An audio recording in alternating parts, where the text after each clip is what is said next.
जय श्री राधे कृष्ण। आप सभी का आपके अपने YouTube channel VK Mishra present में बहुत बहुत स्वागत है। आइए सुनते हैं वट पूर्णिमा व्रत की कथा। प्रत्येक वर्ष वट पूर्णिमा का व्रत जो कि जेठ मास के पूर्णिमा तिथि के दिन इस व्रत को धारण किया जाता है, इसे वट सावित्री व्रत के नाम से जाना जाता है। वैसे वट सावित्री का व्रत जो कि जेठ मास की अमावस्या तिथि के दिन बहुत से जगहों पर धारण किया जाता है और बहुत से जगहों पर जो कि जेठ मास की पूर्णिमा तिथि के दिन व्रत धारण किया जाता है। यह व्रत जो कि बड़ा ही पुण्यफलदायी माना गया है। खास करके इस व्रत को सुहागिन महिलाएं अपने पति की लंबी आयु के लिए, उनके उत्तम स्वास्थ्य की प्राप्ति के लिए, वैवाहिक जीवन की खुशहाली के लिए, अखंड सौभाग्य प्राप्ति के लिए, परिवार की समृद्धि के लिए, घर में सुख शांति के लिए इस व्रत को धारण करती हैं। तो आइए सुनते हैं वट पूर्णिमा व्रत की संपूर्ण कथा।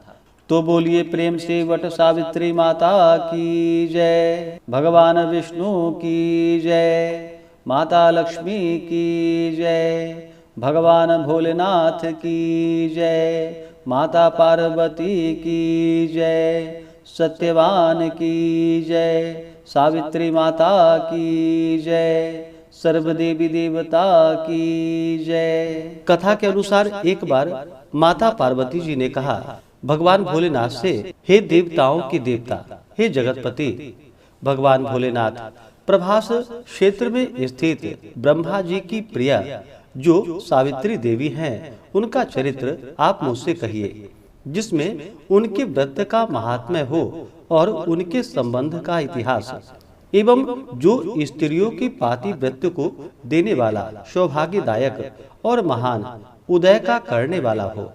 तो भगवान शंकर ने कहा कि हे महादेवी, प्रभास क्षेत्र में स्थित सावित्री के असाधारण चरित्र को मैं तुमसे कहता हूँ।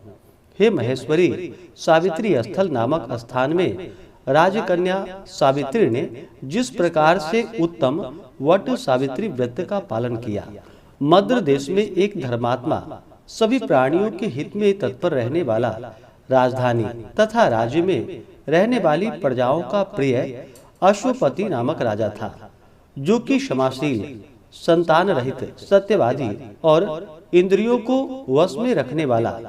एक समय वह राजा प्रभास क्षेत्र की यात्रा के निमित्त वहां पर आया और विधि पूर्वक यात्रा करता हुआ सावित्री के स्थल पर पहुंचा।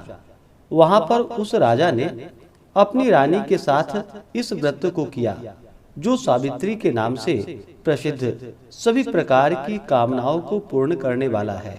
भूर्भुवस्वः, भुवर्लोक, भुवर्लोक, स्वर्गलोक, इस मंत्र की साक्षात मूर्ति बनकर स्थित श्री ब्रह्मा जी की प्रिया सावित्री देवी उस राजा पर प्रसन्न हुई।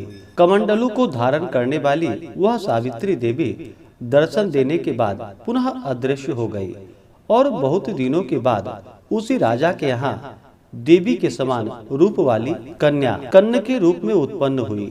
सावित्री की प्रसन्नता से प्राप्त तथा सावित्री की पूजा करने के बाद हुई। अतः राजा ने ब्राह्मणों की आज्ञा से अपनी उस कन्या का नाम भी सावित्री रखा।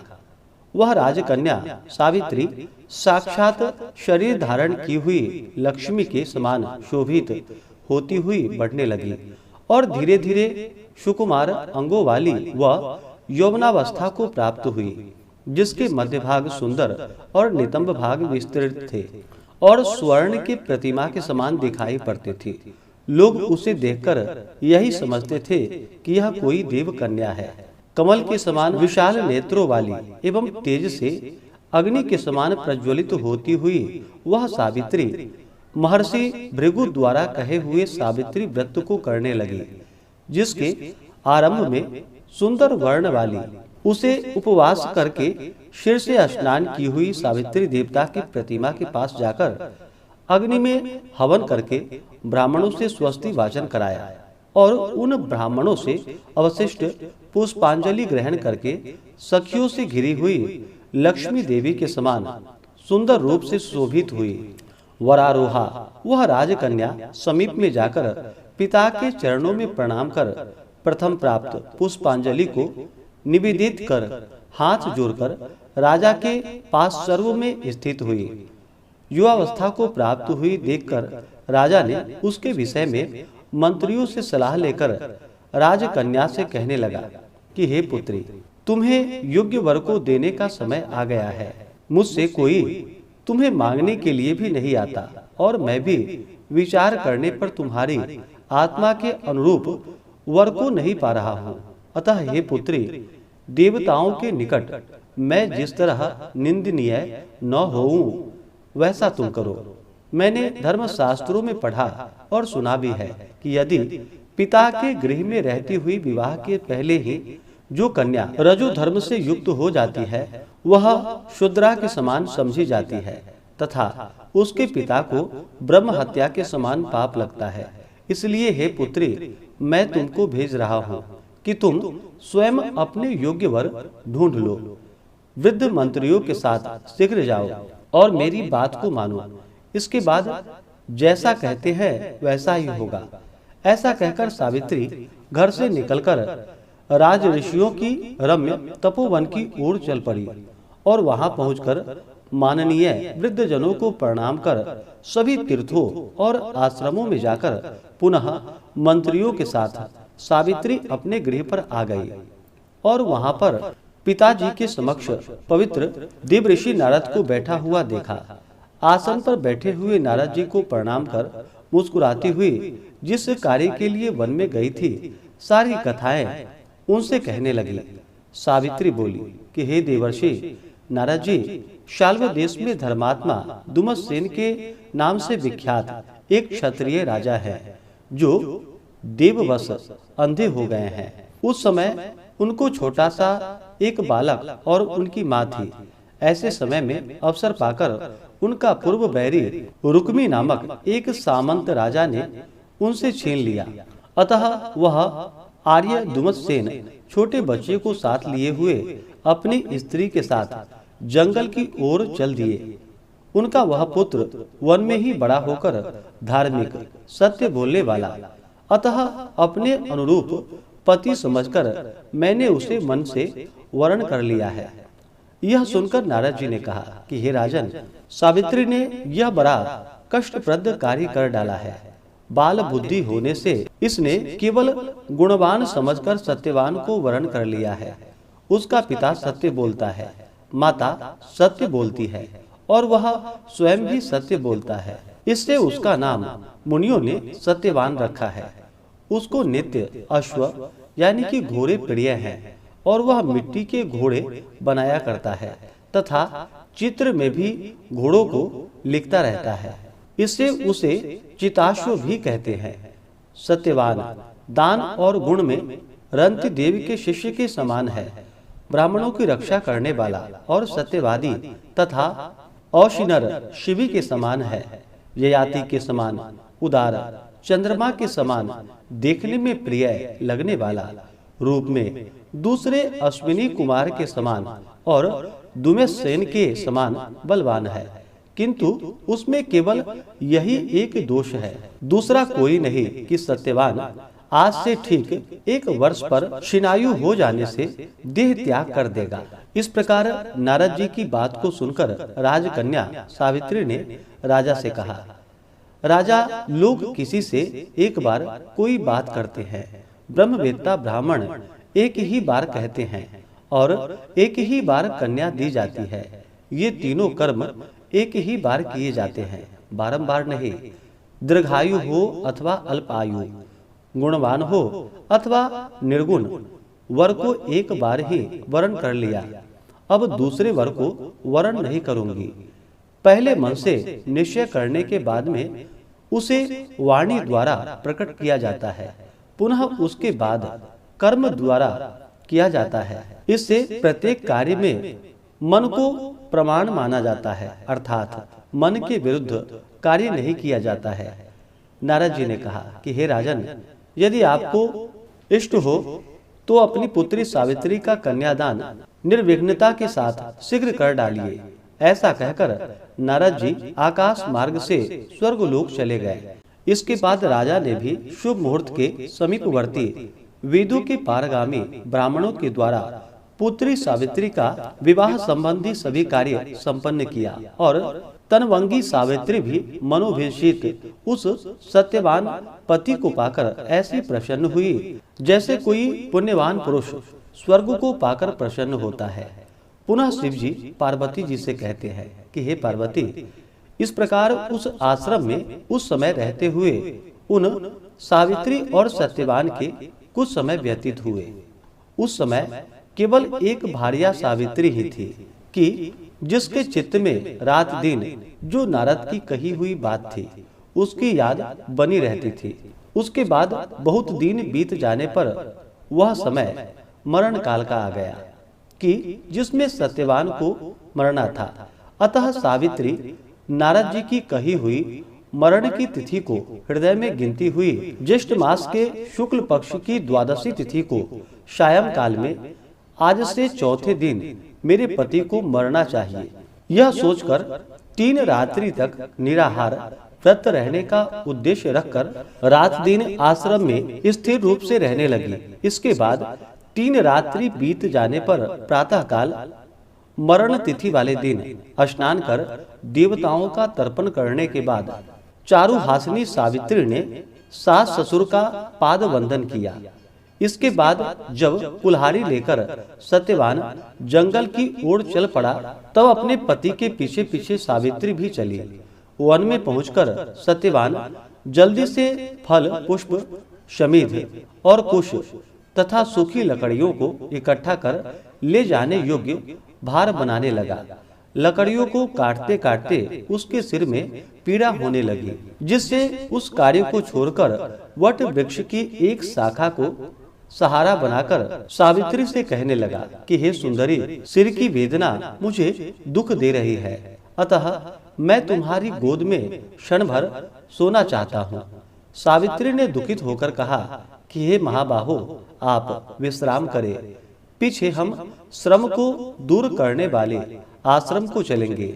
जैसे ही पृथ्वी पर बैठी हुई सावित्री ने सत्यवान के सिर को अपनी गोद में रखा, वैसे ही उसने कृष्ण मिश्रित पिंगल वर्ण वाले किरीटधारी पीत वस्त्र पहने हुए साक्षात सूर्य के समान उदित हुए पुरुष को देखा। उसे देखकर सावित्री प्रणाम कर मधुर वचनों में उनसे कहने लगी, आप देवताओं अथवा दैत्यों में से कौन है जो मुझे धर्मच्युत करने के लिए आए हैं? मुझे अपने धर्म से च्युत करने के लिए कोई सामर्थ्य नहीं है, क्योंकि हे पुरुष श्रेष्ठ, मुझे धधकती आग की लपट के समान ही समझिए। यमराज ने कहा, मैं सब प्राणियों के लिए भयंकर और कर्मानुसार उनका उचित दंड देने वाला यम हूँ। सो हे पतिव्रता सावित्री, समीप में पड़े हुए तुम्हारे इस पति की आयु समाप्त हो गई है, इसे यमदूत पकड़कर ले जा सकेंगे, इसलिए मैं स्वयं आया हूँ। ऐसा कहकर फांस को लिए हुए यमराज ने सत्यव्रत सत्यवान के शरीर से अंगुष्ठ मात्र शरीर वाले पुरुष जीवात्मा को बलपूर्वक निकाल लिया। इसके बाद पितृगण से सेवित यमपुरी के मार्ग की ओर चलना शुरू कर दिया, तो वाराहरोहा सावित्री भी उनके पीछे पीछे चल पड़ी। यम ने पतिव्रता होने के नाते चलने में न थकती हुई उससे कहा कि हे सावित्री, एक मुहूर्त हुआ, तुम यहाँ तक मेरे साथ आई, अब लौट जाओ। हे विशाल नेत्रों वाली, कोई भी जीव बिना आयु समाप्त हुए इस यमपुरी के मार्ग पर नहीं आ सकता।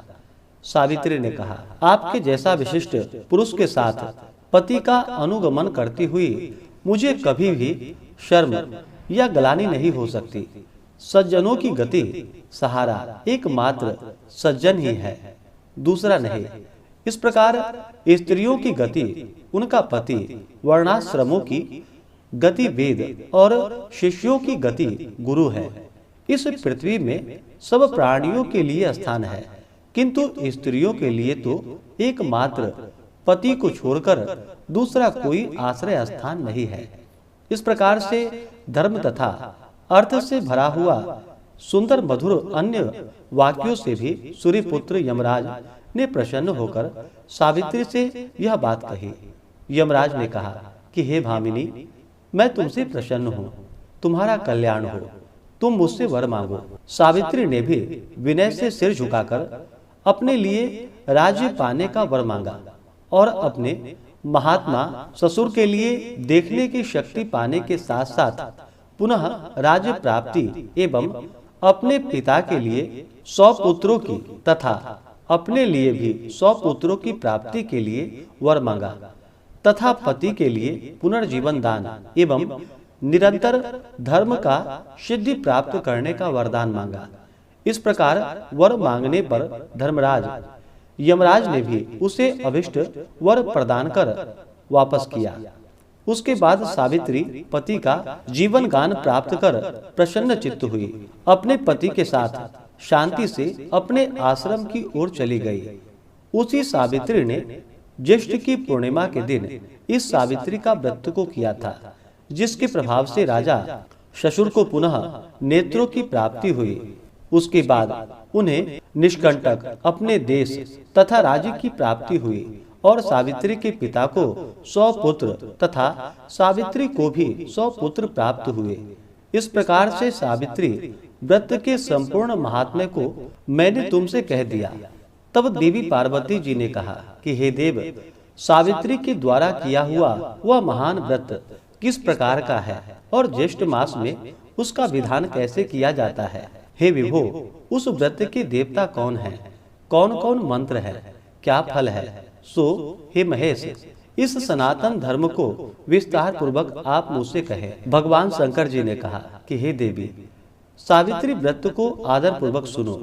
हे महेश्वरी, उस सती सावित्री ने जिस प्रकार इस व्रत को किया उसे मैं कह रहा हूँ। हे भामिनी, ज्येष्ठ शुक्ल की त्रयोदशी तिथि के दिन प्रातः दंत धावन कर चुकने के बाद 3 रात्रि तक उपवास करने का नियम करे। यदि व्रती अशक्त उपवास करने में असमर्थ हो तो जितेंद्रिय होकर त्रयोदशी की रात्रि में उपवास कर और चतुर्दशी के दिन बिना मांगे प्राप्त हुए अन्न को ग्रहण करे तथा पूर्णिमा के दिन उपवास करे। हे देवी, प्रतिदिन तालाब, महानदी या झरना अथवा पांडु कूप में स्नान करने से सर्वस्व स्नान का फल प्राप्त करे। हे यशस्विनी, विशेष करके पूर्णिमा में सरसों और मातृका मिश्रित जल से स्नान करना चाहिए। प्रस्थ 64 रुपए अटने लायक पात्र में बालू भरकर अथवा यव, शाली धान्य, तिल आदि भरे। फिर 2 वस्त्र टुकड़ों से वेष्टित के बांस की डलिया में सब अवयवों से शोभित स्वर्ण या मिट्टी अथवा काष्ठ की बनी हुई सावित्री की प्रतिमा रखकर उसमें सावित्री के लिए 2 रक्त वस्त्र देवे और ब्रह्म की प्रतिमा के लिए श्वेत वस्त्र देवे। इस प्रकार से ब्रह्मा के साथ सावित्री का यथाशक्ति गंध, पुष्प, धूप, दीप, नैवेद्य आदि से पूजन करे। पूर्ण तैयारी हुई तुरई, कोहड़ी, ककड़ी, नारियल, खजूर, कैंथ, अनार, जामुन, जंबीरी, नींबू, नारंगी, अखरोट, कटहल, जीरा, काली मिर्च के टुकड़े, गुड़, सेंधा नमक एवं अंकुरित सप्त धान्य बांस की बनी हुई डलिया में रखकर रेशमी वस्त्र से वेष्टित कर कुमकुम केसर के रंग से रंग देवे। इस प्रकार से ब्रह्मा जी की प्रिया सावित्री की स्थापना होती है। ब्रह्मा के साथ उस सावित्री प्रतिमा का मंत्र के साथ पूजन करे। पुराणों में यह मंत्र कहा हुआ है जिसमें पूर्व में ओमकार यह वर्ण है। ऐसी वीणा और पुस्तक धारण करने वाली देवी, वेदों की जननी हे देवी, तुम्हें नमस्कार है। मुझे विधवा न होने का वरदान दो। इस प्रकार से विधिवत पूजन करके वहां पूजा स्थल पर रात्रि जागरण की विधि करावे। गाने बजाने के साथ नर नारी वृंद मिलकर नृत्य शास्त्र में विशारद के साथ नाचे और हंसी खुशी के साथ रात्रि व्यतीत करे और सावित्री की कथा अच्छे ब्राह्मणों द्वारा गीत, भाव तथा रस के साथ प्रभात होने तक कहलवावे। इस प्रकार से सावित्री का ब्रह्मा के साथ विवाह विधि संपन्न कर 7 द्विज दंपतियों को श्वेत वस्त्र पहनाकर सभी सामग्रियों से युक्त गृहदान देना चाहिए और वेद के ज्ञाता ब्राह्मण को सावित्री की प्रतिमा देवे। इसके बाद सावित्री कल्प जानने वाले, सावित्री कथा के वाचक, ज्योतिषी, उंच वृत्ति वाले, खलिहान में बिखरे अन्न को बीनकर जीविका चलाने वाले, दरिद्र, अग्निहोत्र कर्म करने वाले ब्राह्मण को इस प्रकार विधि पूर्वक सावित्री प्रतिमा का दान दे। उसी पूर्णिमा की रात्रि में वट के नीचे 14 द्विज दंपतियों को निमंत्रित करे। इसके बाद प्रभात के समय में उषा काल उपस्थित होने पर भक्ष्य भोजनादि सामग्री को सावित्री स्थल यानी कि वट वृक्ष के नीचे ले आवे। बुद्धिमान जन पवित्रता के साथ पाक बनाकर और उनको यत्न पूर्वक रक्षा करके गृहिणी युक्त निमंत्रित ब्राह्मणों को बुलाकर उस सावित्री के पूजन स्थल में उनका पैर धोकर उन सबों को बैठावे। हे देवी, सावित्री के समक्ष उन द्विज दंपतियों को भोजन करावे। इस संसार में उन सबों को भोजन कराना मानो मुझे भोजन कराना हो जाता है, इसमें कोई संदेह नहीं है। जो दूसरी बार सावित्री के समक्ष द्विज दंपतियों को भोजन कराता है वह मानो केशव भगवान को भोजन कराता है, जिससे प्रसन्न होकर वर देने वाले भगवान विष्णु उसे अभिष्ट वर देते हैं। तीसरी बार भोजन कराने पर सावित्री सहित ब्रह्मा जी का भोजन कराना हो जाता है। जहाँ सावित्री के समक्ष एक एक बार भोजन कराना कोटि कोटि बार भोजन कराने के समान समझा जाता है। हे महादेवी, सावित्री के पूजन स्थल पर वट के नीचे 18 प्रकार के सटरस भोजन बनाकर देवी सावित्री के समक्ष द्विज दंपतियों को खिलाने से उनके कुल में कोई स्त्री न विधवा, न बंध्या, न अभागिनी, न कन्या मात्र को पैदा करने वाली तथा न अपने पति को अप्रिय लगने वाली होती है और असत्य आदि नारियों के प्रसिद्ध दोष कभी उसके कुल की स्त्रियों में नहीं होता है। इसलिए हे देवी, विशेष यत्न के साथ सावित्री देवी के आगे कड़ुआ, तीता, रस से रहित भोजन देना चाहिए। उस समय स्त्रियों को अम्ल और क्षार पदार्थ युक्त भोजन कभी नहीं कराना चाहिए, बल्कि 5 प्रकार के मधुर, हृदय को प्रिय लगने वाला तथा सुंदर रेती से पकाए हुए अन्न का ही भोजन कराना चाहिए। घृत से पूर्ण और अधिक दूध में पड़े हुए पुए बनावे और दूसरे पुए ऐसे बनावे जो वर्ती सेवई के रूप में शोक हरने से अशोक वर्तिका नाम से प्रसिद्ध है। तीसरे पुए खजूर के बने हुए होनी चाहिए। चौथे गुड़ और घृत से युक्त संयाव के रूप में होना चाहिए। जो स्त्री इन सबों को दान करती वह स्वयं खाती है, वह पुरुषों के लिए आह्लादकारिणी एवं स्त्रियों के लिए अत्यंत प्यारी, धन धान्य तथा बहुत बड़े कुटुंब वाली होती है।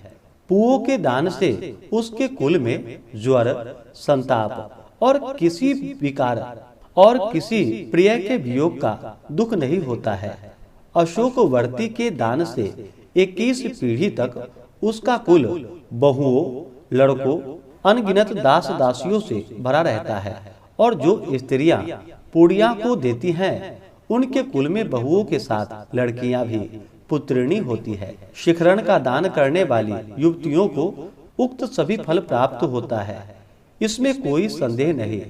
मोदकों, लड्डुओं के दान से उनका संपूर्ण कुल सर्व प्रकार की सिद्धियों से भरा पूरा रहता है।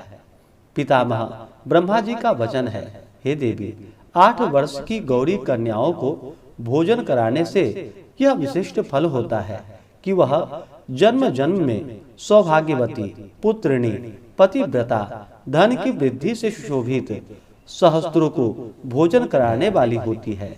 मुख्य पान, पीने योग्य पदार्थ जो हृदय को प्रिय लगने वाले और मधुर हों, जैसे द्राक्षा पान, अंगूर का शरबत, गुड़ से युक्त इमली का पान, खांड से बने हुए मीठे शरबत, इसके अतिरिक्त अन्य जो भी योग्य वर्ण सुगंधित पान हो उन्हें द्विज दंपतियों को देना पिलाना चाहिए। विधि पूर्वक पूजन करके उन द्विज दंपतियों को वस्त्र आदि, धोती, साड़ी, कुंचुकी आदि पहनाकर कुमकुम आदि सुगंधित वस्तु का लेप शरीर में लगाकर फूल माला से अलंकृत कर गंध धूप से पूजन करके अंत में नारियल देना चाहिए और उन द्विज दंपतियों के आंखों में अंजन और मस्तक में सिंदूर लगाकर मनोहर सुवासित और कोमल सुपाड़ियों को पात्र में रखकर उनके हाथ में देने के बाद प्रणाम कर उनका विसर्जन कर दे। अंत में इस कृत्य से निवृत्त होकर बंधु एवं बालकों के साथ स्वयं भोजन करे। यदि पूजन स्थल में भोजन न कर सके तो घर जाकर भोजन करना चाहिए, जिससे देवी प्रसन्न हो। इसी प्रकार से अपने घर आकर पिंडदान पूर्वक पितरों का सविधि श्राद्ध करना चाहिए। ऐसा करने से उनके पितृगण ब्रह्मा के एक दिन यानी कि 4 अरब 32 करोड़ वर्ष तक संतुष्ट बने रहते हैं।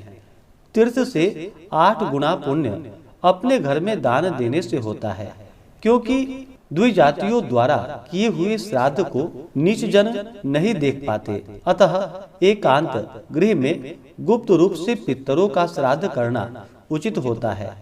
नीच के देखने मात्र से ही वह श्राद्ध निष्फल हो जाने से पितरों को नहीं प्राप्त हो पाता है। इसलिए जहाँ तक हो सके यत्न पूर्वक श्राद्ध को गुप्त रूप से करना चाहिए, क्योंकि पितरों को तृप्ति देने वाले ऐसे ही श्राद्ध को ब्रह्मा जी ने स्वयं बताया है। पूर्वोक्त गौरी कन्या का भोजन कराना आदि जो क्रियाएं हैं वे उत्सर्ग कहलाती हैं और मनुष्यों को कृति प्रदान कराने वाली होने से राजसी कही जाती है।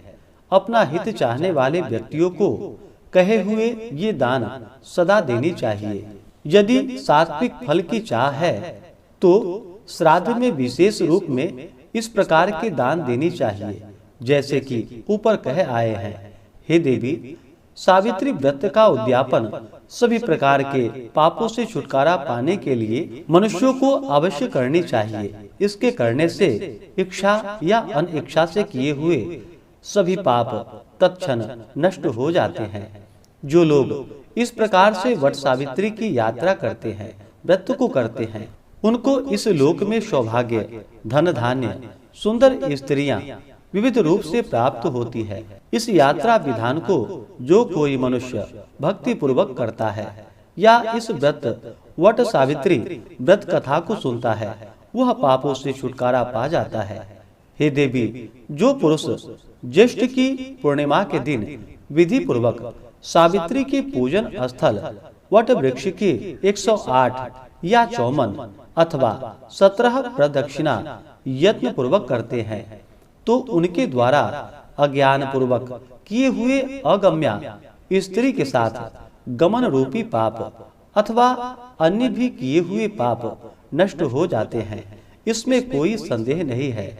जो उक्त सावित्री के स्थल वट वृक्ष के नीचे जाकर संध्या वंदन किया करते हैं और अपनी पत्नी के हाथ से लाए हुए पांडु कूप के जल से स्वर्ण की झाड़ी अथवा मिट्टी की झाड़ी से ही भामिनी जल ले आकर संध्योपासन करते हैं, उनके द्वारा 12 वर्ष तक की संध्योपासना की हुई मानी जाती है। पांडुकूप में स्नान करने में अश्वमेध यज्ञ का फल होता है। दान देने से 10 गुना फल और उपवास करने तथा सुनने से अनंत फल होता है। तो बोलिए प्रेम से भगवान भोलेनाथ की जय, माता पार्वती की जय, सावित्री माता की जय, सर्वदेवी देवता की जय। तो आशा करता हूँ कि यह जानकारी कथा आपको अच्छा लगा हो। इसी प्रकार से ज्ञानवर्धक जानकारियाँ प्राप्त करते रहने के लिए, व्रत पूजा के बारे में जानने के लिए, कथा को सुनने के लिए चैनल पे अगर आप पहली बार आए हैं तो चैनल को लाल बटन दबा करके सब्सक्राइब करें, साथ में बेल आइकन घंटी को दबाएं ताकि आने वाली वीडियो का नोटिफिकेशन आपको समय से मिलता रहे। वीडियो को लाइक करें, शेयर करें। सुखी रहें और स्वस्थ रहें। जय श्री राधे कृष्ण। धन्यवाद।